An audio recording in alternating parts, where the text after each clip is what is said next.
mga kababayan, matapos ni Coco Martin at ni Kim Chiu ay nagsalita na rin po ang isang sikat na artista ng ABS-CBN Kapamilya Network na si Angel Locsin. At hindi katulad ni Kim Chiu at ni Coco Martin mga kababayan na may emotional outburst, ay naging mahinahon po ang pagpapahayag ng saloobin ni Angel Locsin. At ingat na ingat mga kababayan si Angel sa kanyang mga pananalita at nang sa gayon ay hindi niya masasagasaan si Pangulong Duterte. Dahil Angel, alam mo na kung anong mangyayari sa kung sino man ang bumira sa ating mahal na Pangulo. Yan po ang ating tatalakayin ngayong araw mga kababayan. Pero bago po yan, huwag pong kalimutang mag-subscribe sa ating channel at pakihit na rin ang notification bell para paligyan kayo updated sa ating mga bagong videos. Lilinawin ko lang po na hindi po ito laban against our government, and I wish our President the best. Na hindi po natin malalampasan ang pandemyang to kung wala po siya. Naniniwala ho ako na dapat po sa panahon ngayon lalo ay magkaisa po tayo at magtulungan. Salamat naman Angel at hindi mo dinamay ang ating mahal na Pangulong Duterte sa gusot na ito ng prangkisa ng inyong kumpanya. Pero mga kababayan, kahit hindi binira ni Angel Locsin ang ating mahal na Pangulo at kahit sinabi niyang hindi ito laban sa gobyerno, ay binalatan niya si Soljan Calida na tumatayong abogado ng gobyerno tungkol sa mga usaping legal na idinudunog sa Korte Suprema. Let's heal us one. To Soljan Calida, to NTC, how do you expect us to heal us one kung kayo po mismo ang susugat? Naniniwala ho ako, sir, na marami ho kayo nagawang maganda para ho sa bayan natin. Naniniwala po ako dun. Pero sir, kung tinuloy niyo po itong desisyon na to, kahit na ano pong degree niyo, talino, posisyon, achievements, hindi po yun ang matatandaan ng tao. Matatandaan po nila, and you will go down in history. Bilang kayo po ang taong pumatay sa ABS-CBN at tumuro sa napakaraming tao sa gitna ng pandemya. Yun ho yung matatandaan namin, sir. At huwag niyo pong hayaang mangyari yun. Pero teka naman Angel, hindi naman siguro patas iyong akusasyon mo kay Soljan Calida. Bakit mo sisisihin ang isang taong gumagawa lang ng kanyang trabaho sa gobyerno? Hindi naman siguro si Calida ang nagtakda ng expiry date ng inyong prangkisa, di ba? At lalong hindi siya ang nagpabaya kung bakit hindi na-renew sa tamang oras ang inyong prangkisa. Mandato po ni Soljan Calida mga kababayan ang ginawa niyang pag-warning sa NTC na dapat ipatupad ang batas at umaksyon ng naaayon sa konstitusyon, at hindi naman nag-iimbento ng sariling batas si Calida mga kababayan, at siya ay bumabase lang kung ano ang nakasulat sa konstitusyon, lalo na mga kababayan na nasa hotspot ang ABS-CBN ngayon at ang lahat ng atensyon ay nakatutok sa kanila. At kung sakaling makakalusot sa gusot ng batas ang ABS-CBN kahit wala silang prangkisa at walang ginawa si Soljan Calida mga kababayan, ay siya naman ang pwedeng kasuhan. Hindi po ito laban against our government.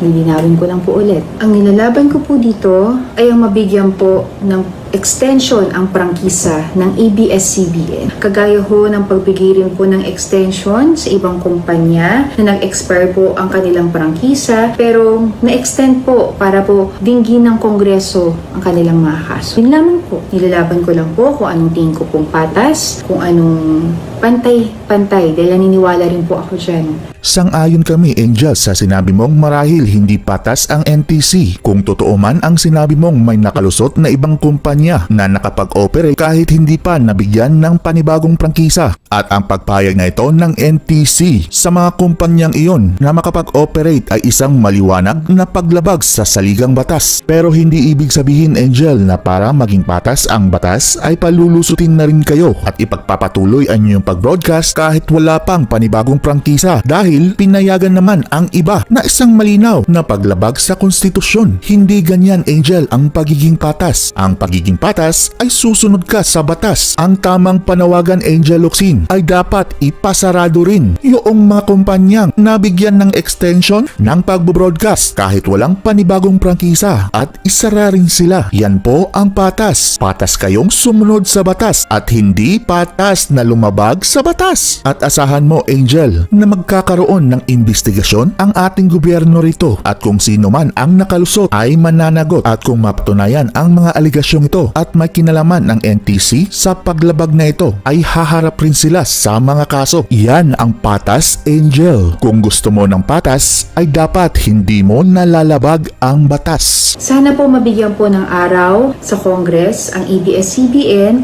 para maharap po nila yung mga baratang sa kanila, para mabigyan po sila ng chance. Ng chance po para sa tamang paglilitis, na tama lang naman po.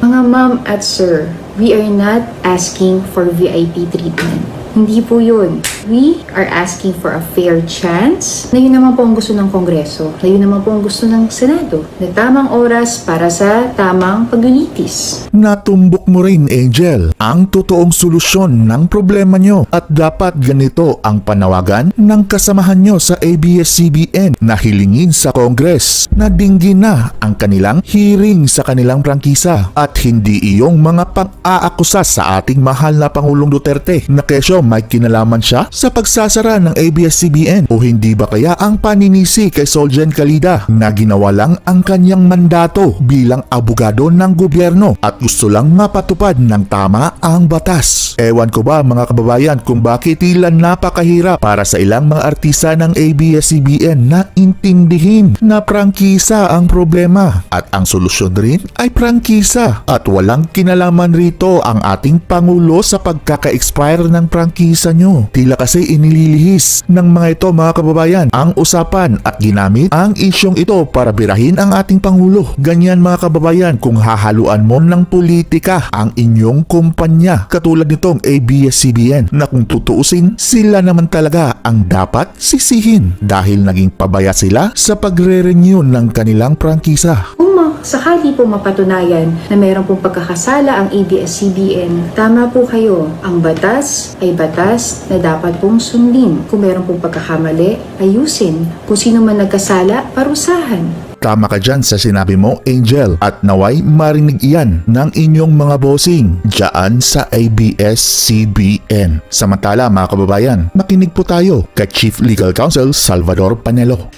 Tingnan niyo po ang kasaysayan ni Presidente Duterte. This president does not hold grudges. Hindi po siya nagtatanim ng galit. He has been maligned and character assassinated many times over, but he never retaliated by hailing the offenders to court. Hindi po ba? Nakita naman natin kung paano inaalipusta ang Pangulo, kung paano pati ang kanyang pamilya sinisiraan, kung paano tinatapon ng lahat ng mga masasamang description sa isang tao sa kanya. Kay murderer, lahat. Pero nakita po ba natin na siya ay nagdemanda man lamang kahit sino sa kanila? Wala. Meron po siyang soft heart na tinatawag. Ang kanyang puso ay, how do you say soft heart? Marupok. Meron po siyang tinatawag na, naghahanap ako ng magandang description sa kanyang. Meron po siyang tinatawag na kababaan ng loob. He is very humble. At yan po yung nakita natin sa mga pagkakataon kung saan siya po ay nakakapagpalabas o nagbibigay ng masasakit na salita laban sa isang tao o sa isang korporasyon. Siya po ay nagkakaroon ng kababaan ng loob na humingi ng paumanhin. Nakita po natin kung paano humingi ng paumanhin siya kay Ginoong Ayala at kay Ginoong Pangilinan doon sa kanyang huling televised address. At siya naman ay nagagalit lang naman at nakakapagsalita ng ganito kung meron pong ginawa ang isang tao, isang asosasyon o korporasyon na labag sa batas. That will trigger his anger and he spits out mga masasakit na salita. But siya po ay marunong din namang humingi ng paumanhin. Kagaya rin po ng marunong din siyang magpatawad. Kaya doon lang po sa puntong yun makikita na natin na wala na yung sinasabi ninyong sama ng loob niya. He has nothing to do, wala siyang kinalaman sa pag-issue ng cease and desist order laban sa ABS-CBN. As I said earlier, by operation of law, dahil wala kang prangkisa, kaya hihinto ka talaga. Alam po ninyo, merong nasabihan pandikano ng batas. Sinasabi na, yan naman si Presidente. pwede naman. Meron naman siyang kapangyarihan na baguhin. At yung NTC may kapangyarihan din na mag-issue ng provisional authority. Abay, uulitin naman natin ang paliwanag. Hindi po, kahit po gusto ng NTC na mag-issue ng provisional authority, hindi po maaari. Habang totoo na sinasabi ng iba, bakit naman kasi nung sa Kongreso, nangako sila, nag-commit sila na bibigyan nila ng provisional authority. Kaya alam po ninyo, gaya ng sinasabi natin, yung mga abogado po ay may kanya-kanyang opinyon. Pero kahit na may kanya-kanyang opinyon sila, pag napag-aaralan nila kung ano yung opinyon nilang sa una, initial opinion, at na-realize nila after further study, kakaroon din ng pagbabago. Yan po ang nangyari sa kanila. Binasa nila ang kaso. Sinaliksik nila ang mga desisyon ng Korte Suprema. Tiningnan nila ang batas. Mula sa saligang batas hanggang sa batas na ginawa ng Kongreso kaugnay sa pagbibigay ng prangkisa. Anong natuklasan po nila? Natuklasan nila, kung wala ng prangkisa, hindi na talaga pwede mag-operate. At yung sinasabing provisional authority na maaaring ibigay nila, na ginawa nila noong mga panahon, yung pwede na deklara ng Korte Suprema na invalid. Hindi po pwede. Iyan po ang pahayag ni Presidential Legal Counsel Salvador Panelo. Mga kababayan, huwag pong kalimutang mag-subscribe sa ating channel at pakishare na rin ang video ito para naman makita ng iba.